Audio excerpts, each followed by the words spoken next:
My name is Amy Berkeley, and I'm the Vice President of Institutional Advancement at Roger Williams.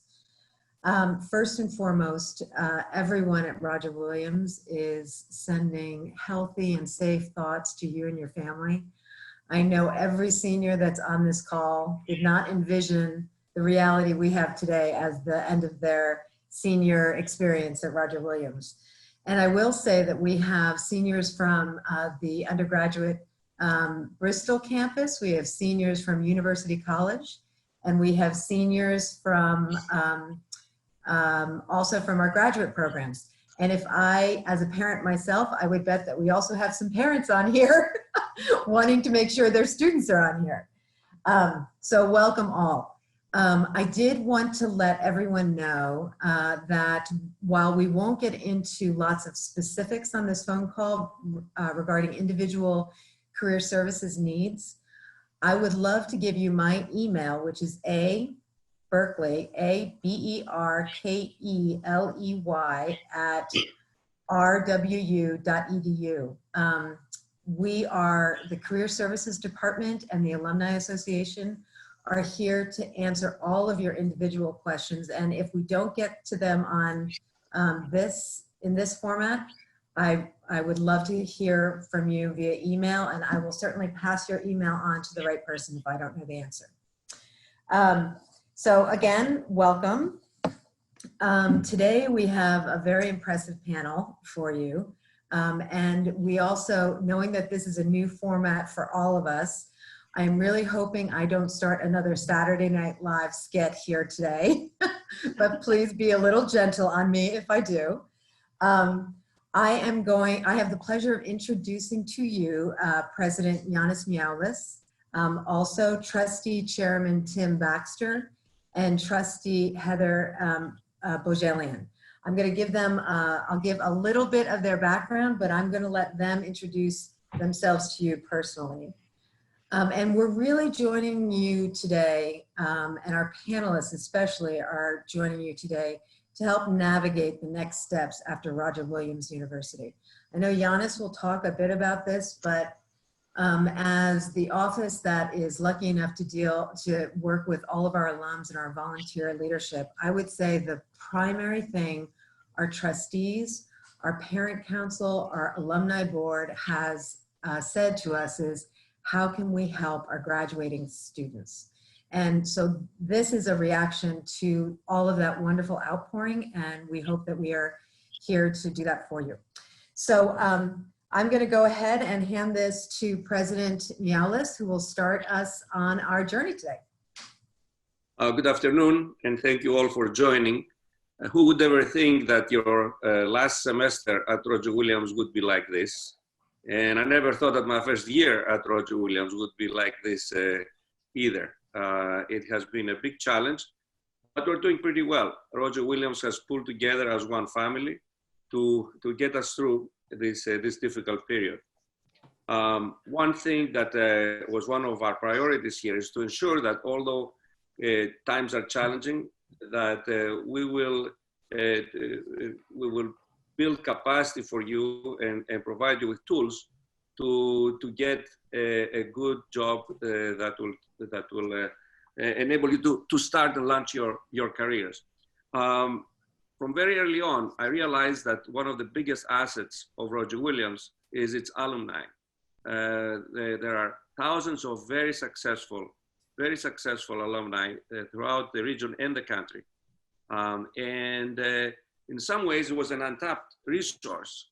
So what we did this year is we combined forces of our alumni office with the career services, and with the goal to connect our alums to be with not only with fellow alums, but also provide them with mentorship and opportunities to get employment. So this is our first session that after we merge these two offices, that will highlight two of our most successful alums to answer some of your questions about how do you enter the workforce, especially in these challenging times. So I'm looking forward to hearing them and hearing your questions. Thanks, Giannis. I also, before we introduce our panelists, I did want to just do a few housekeeping notices. We are recording this so that we can post this online afterwards so that you can let your friends and your family know about this. We'd love for this to be used, for the next few months. We have disabled the video and audio for all of the attendees, just for clarity. And we will be using the question and answer feature to field questions for the panel. I also neglected, I'm sorry, Sean, to introduce Sean Nugent, who is here representing students and will be coming forward with some student questions. So I'd like to first introduce Trustee Chairman Tim Baxter, class of 1983. I hope that's okay for me to say, Tim. Tim is the former president and CEO of Samsung Electronics and currently senior advisor for McKinsey & Company, based in New York. He is the first Roger Williams graduate to lead the Board of Trustees. And he was the former alumni board chair, which is important to know. And we also have Trustee Heather Boujoulian, class of 1997, who is also a former alumni board president.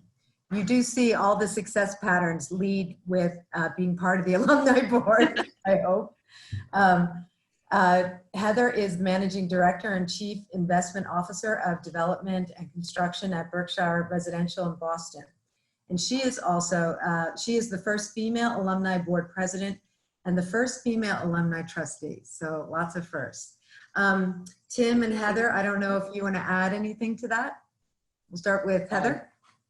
Please, Heather. Amy, that was a great introduction. Happy to be online with everybody today and looking forward to the questions. Your first job out of college in that process is never easy. And this is certainly an unprecedented time. And I think, as Giannis mentioned, the university community, the family that we have is here for all of you to help in any way we can.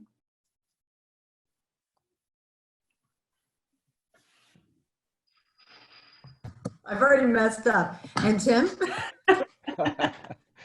That's okay. You're becoming a Zoomer. Well, first of all, I'm thrilled to be able to spend a few minutes with you all here, and I surely can appreciate some of the angst and concerns that you have entering the workforce in this new environment. I can only say that. As an alum of the university, I can think back to some of my days and going through, that recruitment process and that job search process.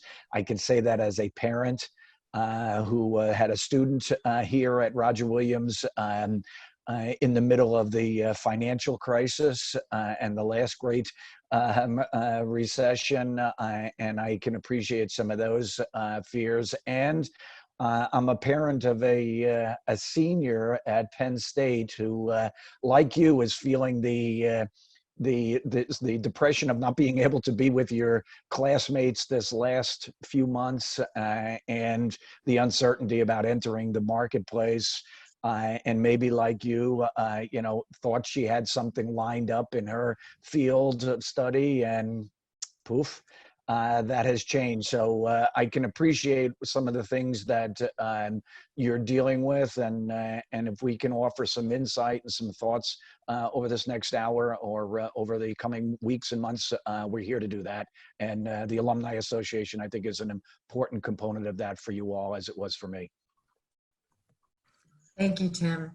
I wanted to start off, of course, this is my parent hat coming on. Both of you have hired many individuals for your various companies you've worked for. I wonder if you could point to a specific job applicant or a specific candidate that when you saw their resume, when you met him or her in person, that you said to yourself, I have got to hire this person. Can you talk about the characteristics that that person may have had? Heather, I'll start with you because I know we were talking this earlier. Sure. It's funny when you when you pose that question. There's a bunch of different people that come to mind. We have a great team at Berkshire, but one person in particular really stood out, and it was less to do with what was on his resume. It was more to do with what he said and how he presented himself. And he had just this wonderful perspective of wanting to be a part of a team. and being a team player. And I appreciated that from the first moment that I met him. And it was less about him being part of the team. It was about being able to do whatever was put in front of him, taking chances on himself and putting himself out there, being willing to do things that maybe weren't exactly what he wanted to be doing at every moment in time, but just having a willingness to get the job done and being in it for the entire team, not just for himself. And Tim? Sure. I think it's actually a very similar scenario or similar case. And, and I would say in the last probably 10 years of my career, I spent time interviewing people that generally had 10, 15, 20 years of experience as one bucket of candidates. But I spent equally amount of time with especially our summer interns that would join Samsung, and we would have 40, 50, or 60 or so seniors, juniors, seniors, MBA candidates from a number of schools. And the interesting part about it is, whether it was those folks who had 15 years or those that are coming out, yes, I was able to look at, as Heather said, some of the hard skills or experiences and things of that nature. But the things that I focused on and still focus on today is there a cultural fit? Can this women or man fit within the culture of this environment? And culture to me is such an important thing and often an unfocused area. But I think it is cultural fit, it's passion, it's commitment, it's drive, it's critical thinking, but it's a lot of soft skills and how well you can work with a team. Is it about us versus me? All of those things that usually you can probe on and get a feel for.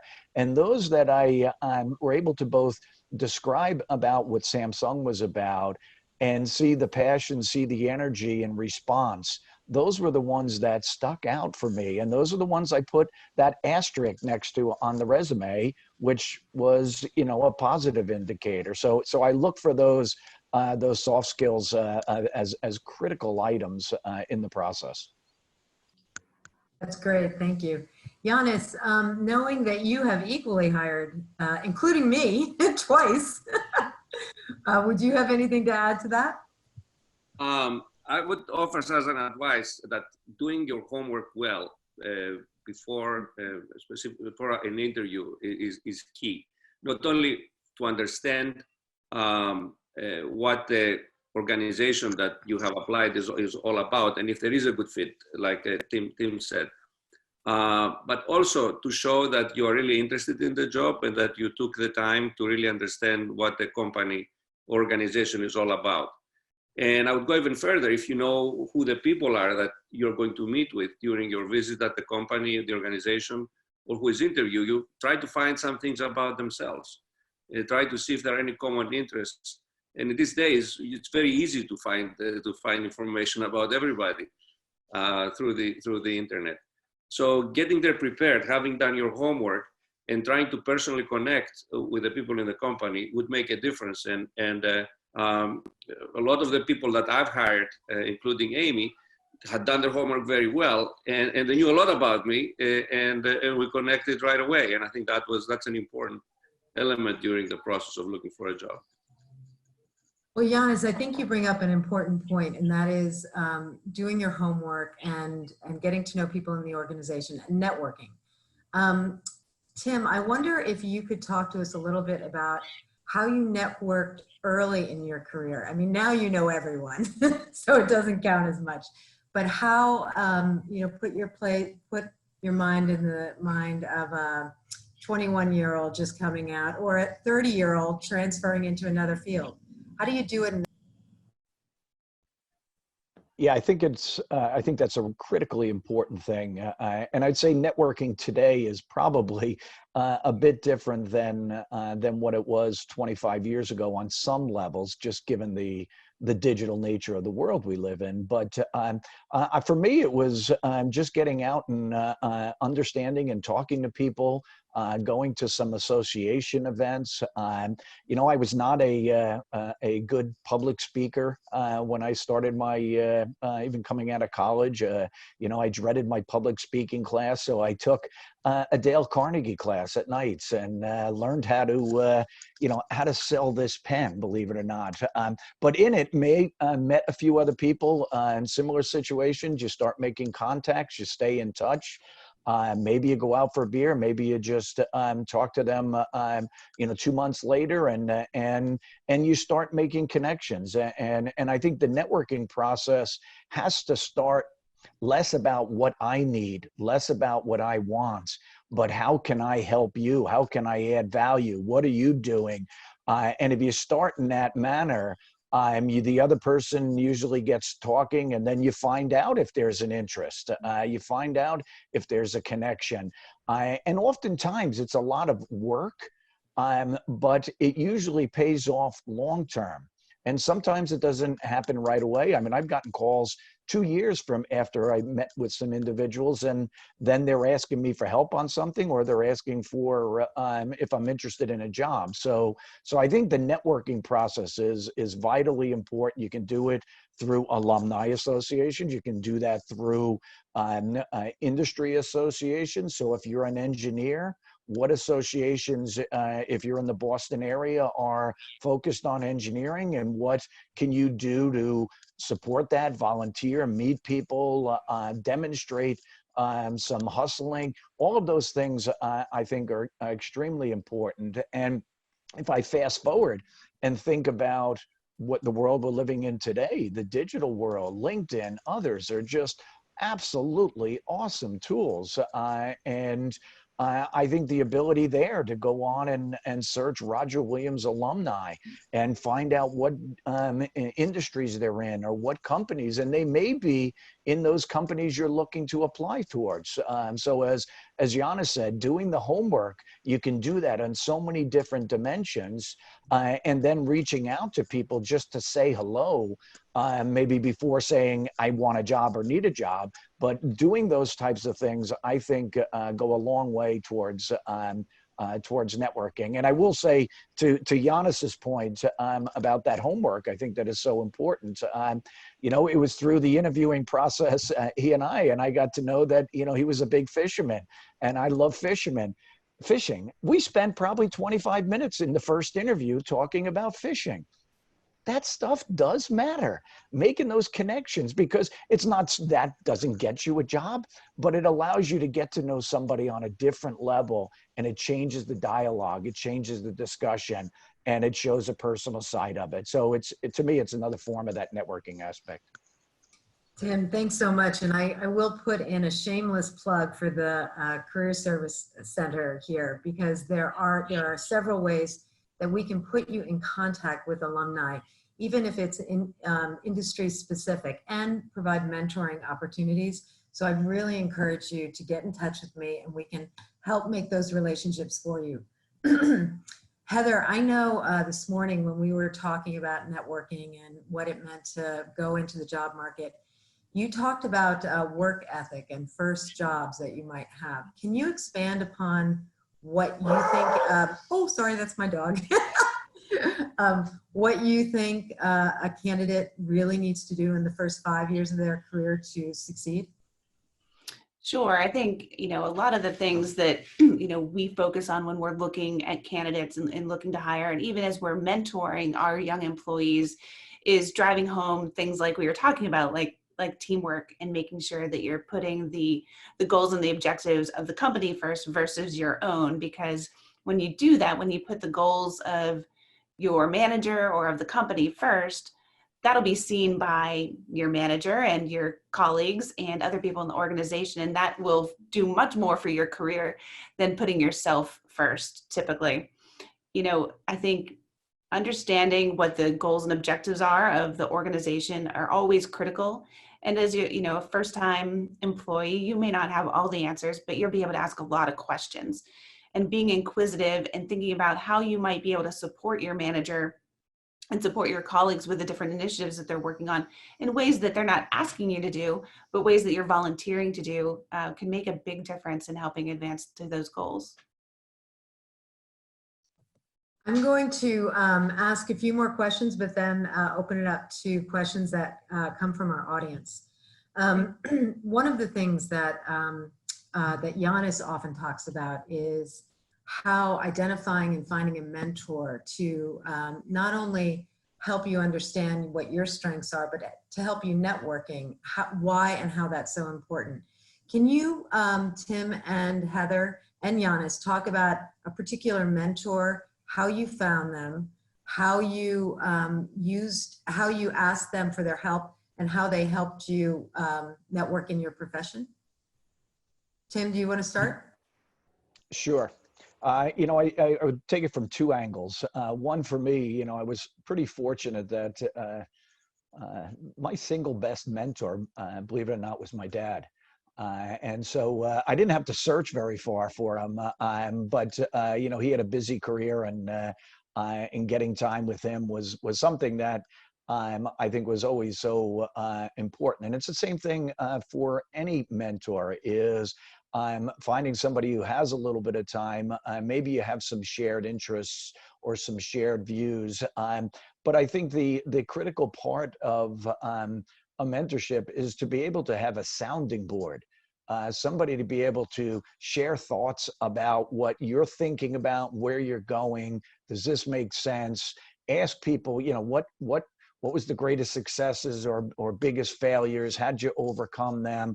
And having somebody who will not only encourage you, but I think most importantly, call you out when you're not being sincere, or you're not maybe putting in that effort, or you're not doing this, that, or the other thing. So a mentor isn't just somebody who's going to sit and listen.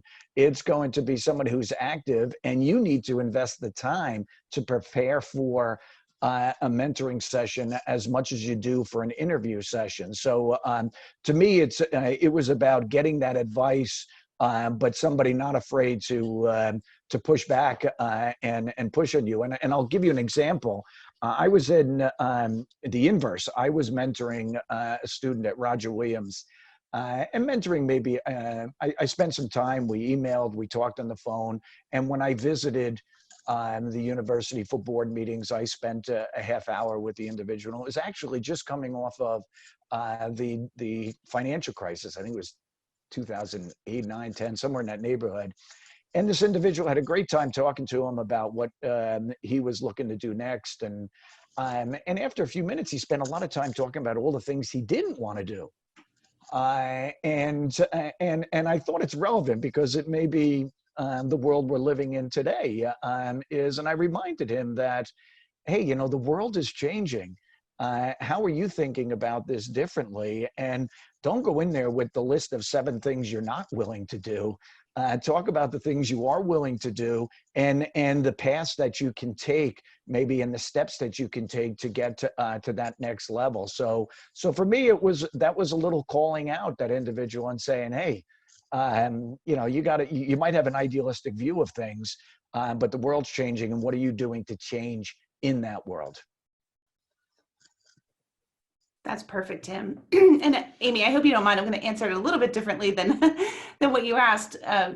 You know, there's working in the construction and real estate industry. There's not a lot of women in the industry. So I've had the great fortune of being able to be a mentor to a number of young women. And it's always great when they reach out, because you as a woman, you want to be able to be a mentor, but finding those mentees isn't always the easy thing. And what's happened over the course of the years is it's usually my male colleagues or my male counterparts at other companies refer their daughters or refer their nieces to talk to me. And it's been a really, it's been a win-win, because I get a lot out of it and encouraging them and seeing them grow in their careers. But I think it's also been beneficial to them because they've been able to seek somebody outside of the family, maybe somebody that, you know, we didn't know each other when we first met. So being able to have that experience of getting to know someone, as well as being a mentor in the field that they're looking in, I think has provided value. So it's not always in the traditional places that you look, whether it's, you know, necessarily the Alumni Association or Career Services, but talking to the people around you that are working in the field, they can always help you find the right connection. And my greatest mentor was Lloyd Trefethen, who was my undergraduate advisor at Tufts University. We became real close. And of course, as an advisor, he was my mentor. But after going to graduate school, I came back and then eventually became dean at Tufts University, dean of engineering. So although he was my mentor, I ended up being his boss. But the mentorship continued, and I always went back to hear his advice and run things by him. And he was always willing to step forward and tell me if I'm not doing something the way I should be doing. And I always listened to him. Also, being in academia for many years, I had the opportunity to mentor as an advisor now a lot of students. And if you are hesitant as a potential alum now into approaching people to be your mentor because you think it will be a burden for them, there is nothing more rewarding than being a mentor to a young person, and nothing more rewarding, especially as they succeed in their career and you follow their career. I've had some of my closest advisees. One of them is a CEO of a big biotech firm. The other one just became Dean of Engineering at Dartmouth College. The other one is a renowned professor at Cornell University. And I'm just so proud whenever I hear the news, how they climb up and they're successful. So there's no guilt to be had by asking somebody to be your mentor and spending time with them. That's great. Before we hand it over to Sean, Sean has some student questions that he's going to bring up. I wonder if we might take a little bit of time to try and give perspective for people that are just coming out of that are just graduating in this unprecedented reality, how that while it's very difficult, it is just a moment in time, that you transition through this moment to another moment, as we all lived through the 2008 recession. Do you have any words on how you can find opportunity in a crisis, or how they might just work through it to get to the other side? Heather, you want to start? Sure. I think there's a few things there, Amy. Coming out of Roger Williams and graduating and starting your first job, or for those in the university college, the next chapter, your perfect job might not be out there. And you may end up doing some work at a company or in a field that you didn't think that you were going to end up in. But that's okay, because every job that you have presents learning opportunities. It presents chances to make connections and network in ways that you probably otherwise wouldn't. So this could be a real wonderful opportunity. And Amy, you and I were talking earlier about the financial crisis, and I shared with you my story. I had been working at a very small company at the time, and we didn't have a lot of fees coming in to keep staff on board. And so my bosses gave me a choice to stay, but for a very significantly discounted salary, or to leave. And I could have left. I probably could have found a job to pay the bills, but I decided to stay and take the salary reduction because it was important to me to make sure that the company succeeded. And it was important to me to do everything that I could to help them stay afloat during that time. So I didn't expect that part of my job was going to be filling out FedEx labels and, taking care of the accounting and being the receptionist and everything needed to keep a small business moving. But I didn't. I learned from it. And when we came through the crisis, it equipped me to excel in my career and take on more responsibility. That's great. How about you, Tim? Yeah, I would totally agree with what Heather said, and trust me, guys and gals, we did not script these answers here, but I have a very similar feeling on this, and I think it starts here too with there's no question that the world is changing, right? There's no question that the job market is changing. And to use the sports analogy, the game is changing. So the question for all of us, and especially those graduating soon here, is you need to take a look at your playbook. And how is that changing? And what are you doing to change it? And I mentioned my daughter going through a similar thing, and I was talking to a friend of mine, and he said, hey, she's in digital advertising. I just saw this company, it's called The Trading Desk, and they aggregate digital. They're sort of the the Google of the buy side on digital advertising, and she said they have a learning academy, and they're offering free certification on 5 or 6 different themes within her industry. And it's free classes that normally would cost thousands of dollars. And it's, so why, so I sent this to her. I says, hey, yes, I know you want to watch season 3 of Ozark. Yes, I know you want to watch Tiger King, but here's a way you can get proactive and add something into your toolbox, into your pitch talk that shows you've demonstrated something and you're learning something, and you can apply something. So how do you think about the ways you are going to go about getting a job are changing, right? There aren't the job fairs they were. Now they're virtual, and you got a 15-minute window if you're lucky, right? Or there are different ways you're going to be connecting. So how are you going to differentiate yourself in that environment? And can you use this as an opportunity to pick up some new skills? I know University College does an awesome job in the certification area, and I think there's going to be a growing market need for incoming employees to have specific skill sets in specific areas. And if you're an engineer or a marketer, find out where those things are, seek out those opportunities, and try to pick something up that is going to give you not only something else on your resume, but something else you can talk about during that elevator pitch on what you are and what you're about. So think about your playbook, think about your quote unquote go to market, and see if there aren't some different things that you can add to it. And as Heather said, some of that may be volunteering, some of that may be a job that wasn't in the specific set that you were looking at. So what? Do it, learn, add value, make connections, and build from there.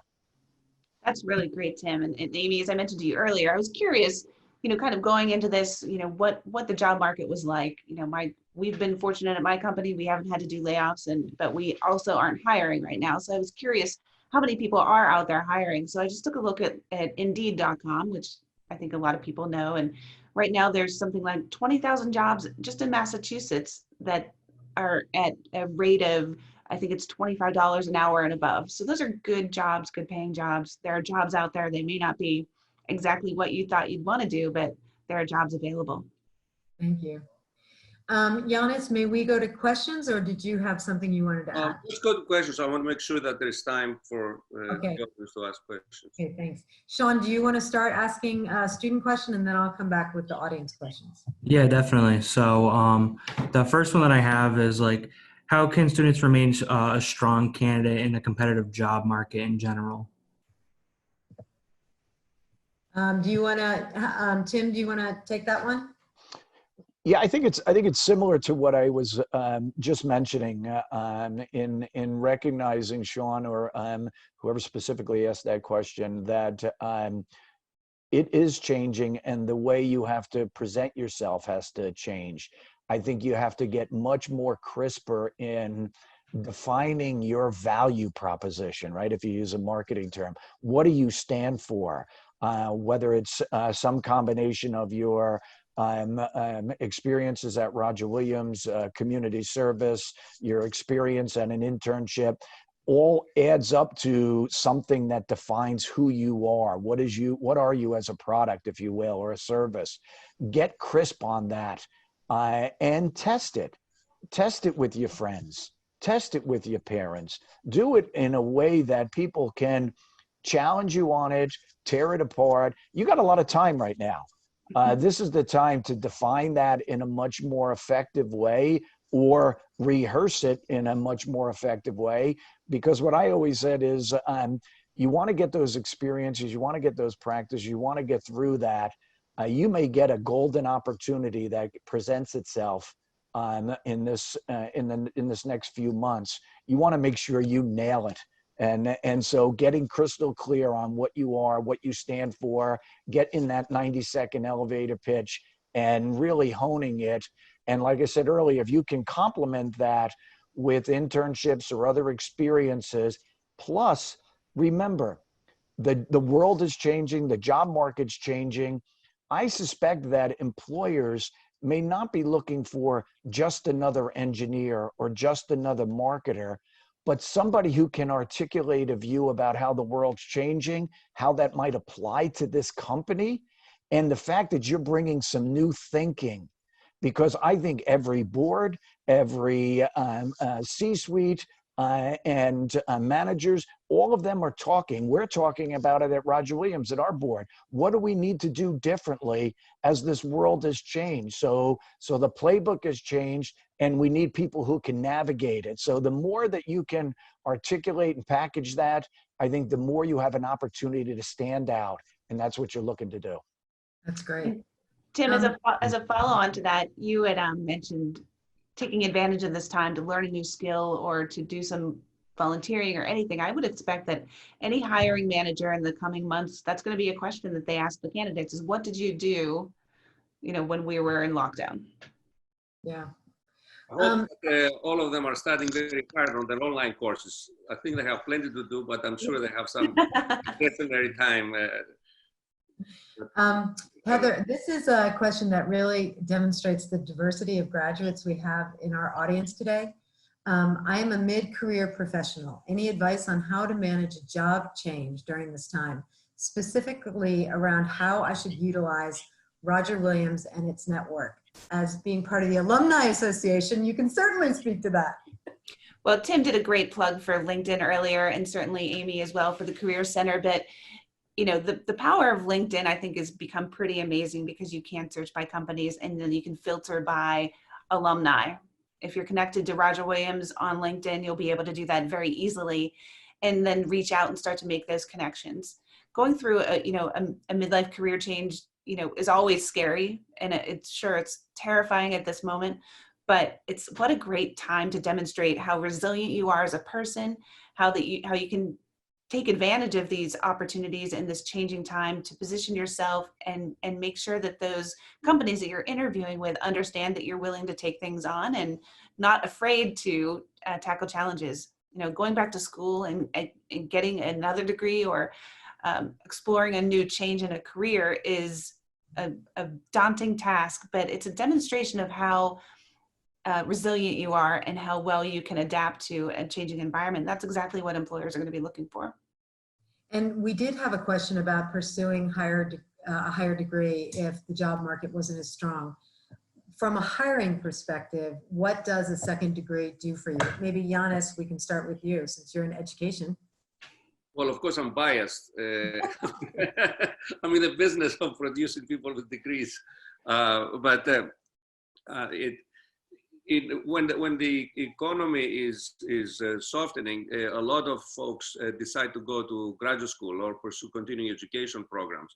So depending on what your job opportunities are, this may be a time that you may think about continuing your education either through Roger Williams, the Bristol campus, or University College. University College offers a number of other micro-credentials as well, so you don't necessarily have to go for a full master's degree or a PhD. You could take specialty courses and engage in or special programs that would provide you these special skills that Tim mentioned before. So it's certainly a good time to look into these opportunities as well. Tim, from a hiring perspective, how important is a graduate degree or certificates in advancing in your career? Yeah, I would say that, I think the emergence of certificates as a strategy, I think, is something that's become more prevalent in the last few years, and I think will become even more going forward. And I think, I just read I think it was a Forbes article the other day talking this very same topic on how the traditional 2-year or 4-year education might change over the next decade and how it might become more specific. So I think taking advantage of that now, I think, is very important. Clearly, having an MBA or others is of great value. I never went and got it. I planned to do it, and I always was a believer that getting some real world experience of a few years and then going for that MBA made the most sense. And I had planned to do that. And I remember submitting my information to a number of New York schools about 5 years into my career. That night, the company I was working with, AT&T, literally split up into 3 companies that night. And so it wasn't really a good time. And then kids come and families, and then it gets harder and harder. But I think there's no question it is of value. And I think, as Yana said, as the market softens, if there aren't other opportunities, this presents a vehicle. But I don't think it's a prerequisite. I don't think it's an absolute requirement. And I've had success without it, and you get the equivalent of on-the-job experiences associated with that. If, however, you take advantage and you think about your career not as a straight linear line up, but something that has some abilities to move left, right, maybe even down as you get new experiences. And the more that you can build a foundation of your career in different skill sets, it enables you to work up the ladder in a more effective way. And an MBA or an additional degree can be another step along the way, but it's not binary in my mind. That's so well said. It also actually relates to another question we've had, which is I often hear it doesn't really matter what your major is in college. I am graduating in marine biology, but I have learned in the past 3 years that I'm more interested in business and real estate development. How can we best transition this to a new field, and how can we gain the experience necessary to land entry-level jobs in these new fields? Heather, since you hire for real estate development, I will give you this person's name afterwards. Happy to talk, absolutely. But yeah, how would you approach a conversation with a marine biology major looking to get into real estate? Well, I think first of all, the value of a Roger Williams degree means not just that you're graduating with a degree in marine biology, you're graduating from a diverse university where you've inevitably taken classes across the board, and you have friends that are in different colleges working on different projects. And so you've seen and been part of that multiple disciplinary approach. So oftentimes we look at, the diversity of our candidates that'll come in, and, it is across the board very diverse. We don't get candidates that have real estate degrees. We don't get all candidates that have business degrees. It's about who that person is, fitting in with the culture, as Tim mentioned, doing the research, as Yana said, and understanding what a company is and how you can contribute is going to make all the difference. Being able to read a job description and understand the skills that you have that you can apply, even though your degree is in marine biology, you still may have project management experience, you still may have problem solving experience. It's going to be extremely relevant to real estate development, as an example. That's great. We have a question about the job process and in this heavily digital and virtual environment we find ourselves in right now. It's harder to make a connection with a cover letter and to get in front of recruiting managers. We have a question from a student who asks, how can I circumvent that whole reality? How can I make that personal connection? Tim, do you want to take that one? Thanks. You gave me the real tough one, huh? I don't think it's a one or the other, right? If there is a process, you have to work the process, right? And so I think you may look for alternate paths or additional paths for that.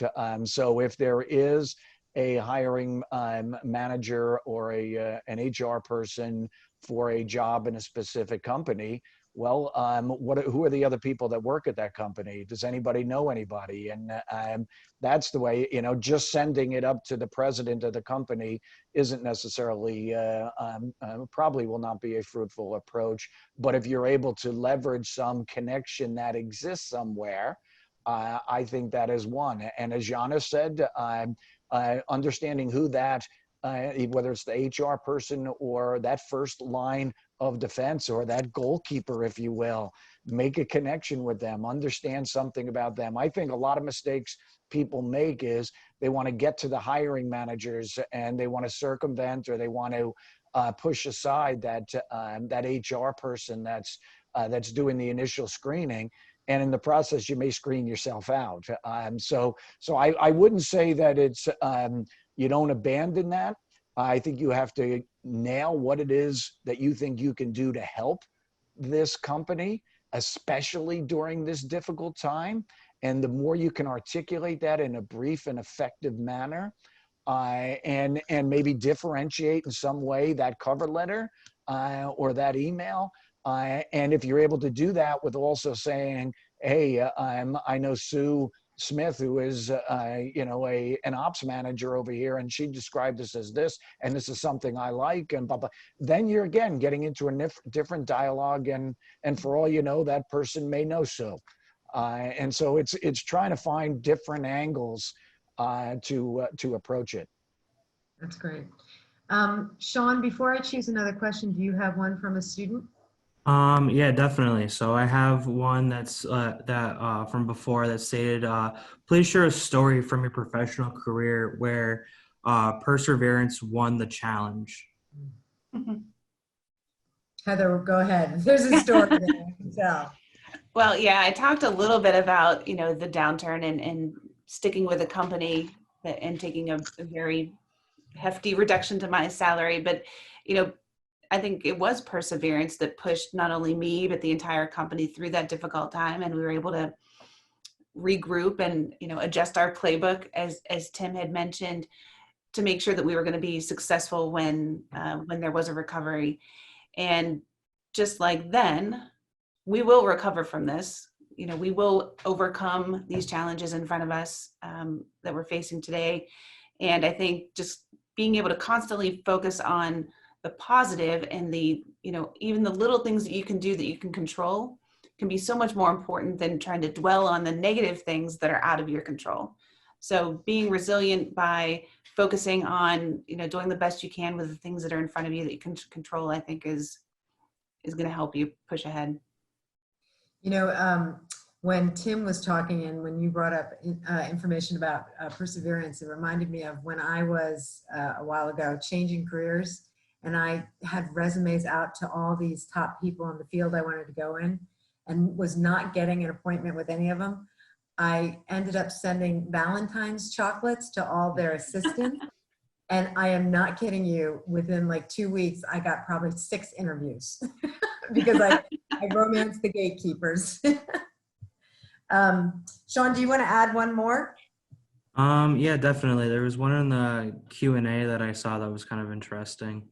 Would you recommend that I volunteer at an organization or company if they are not hiring right now? Tim, you want to take that one?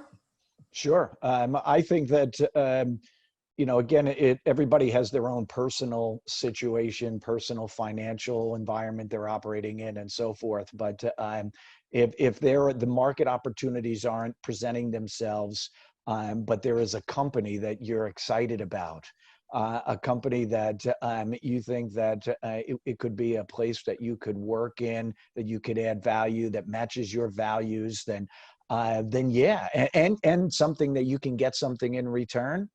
I think that's an option to absolutely consider. It sure beats sitting at home and having gaps on a resume beyond degree.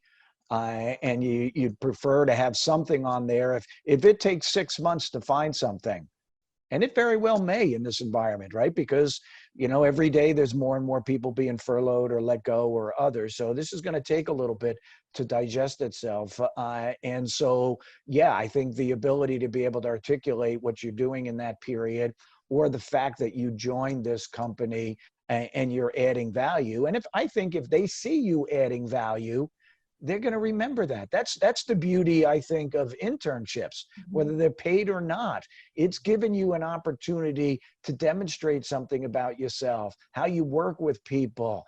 And that's why oftentimes people get hired back from internships, because it's not a piece of paper.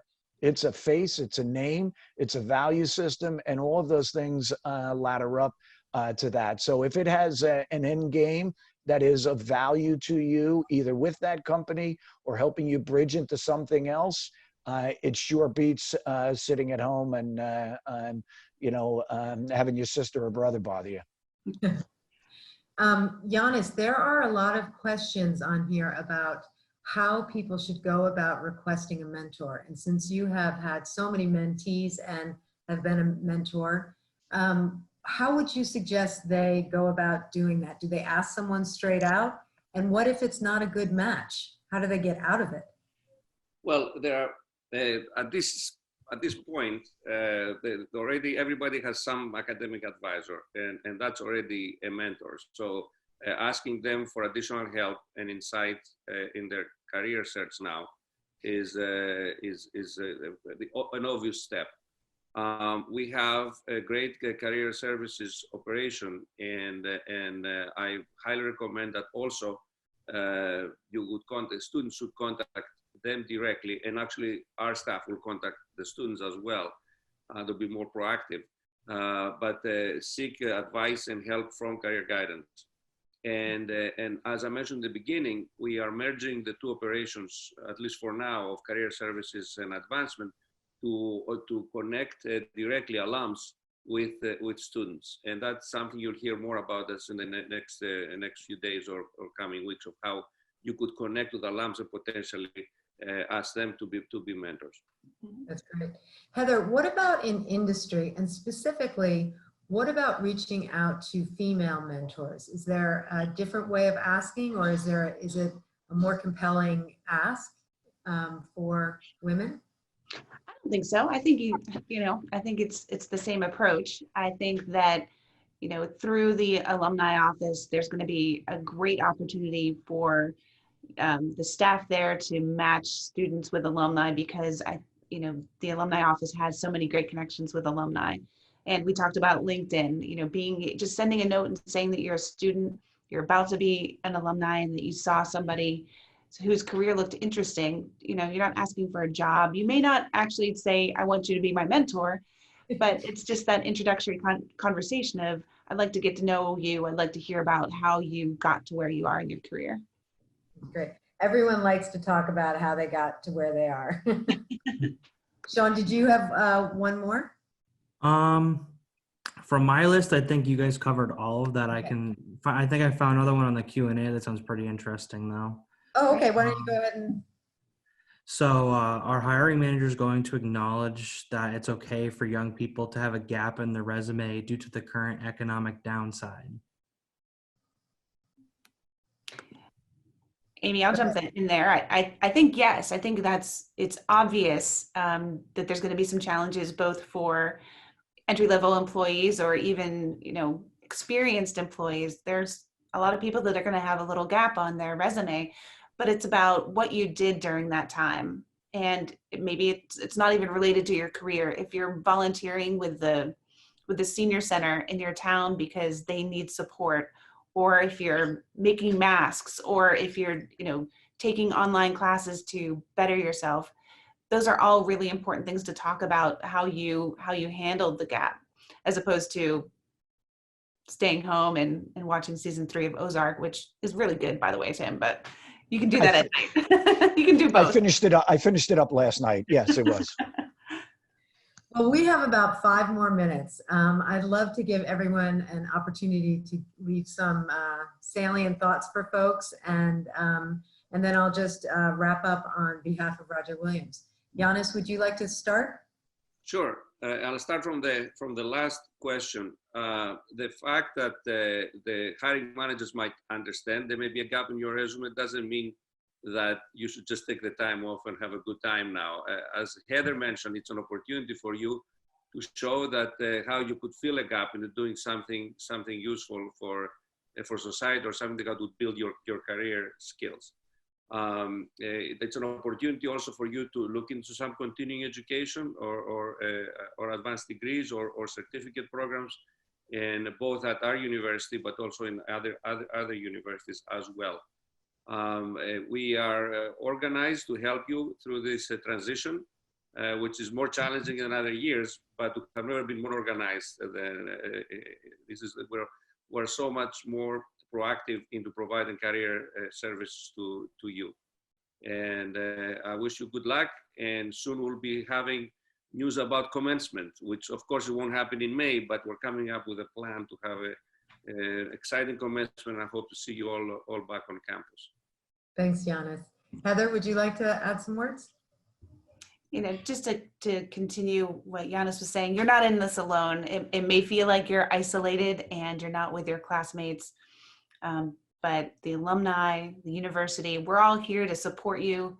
And, you know, what's the beauty of a Roger Williams degree is that it's more valuable every year because every year we have more alumni graduating, and we're all here to support each other as part of the Roger Williams family. Thanks, Heather. Tim?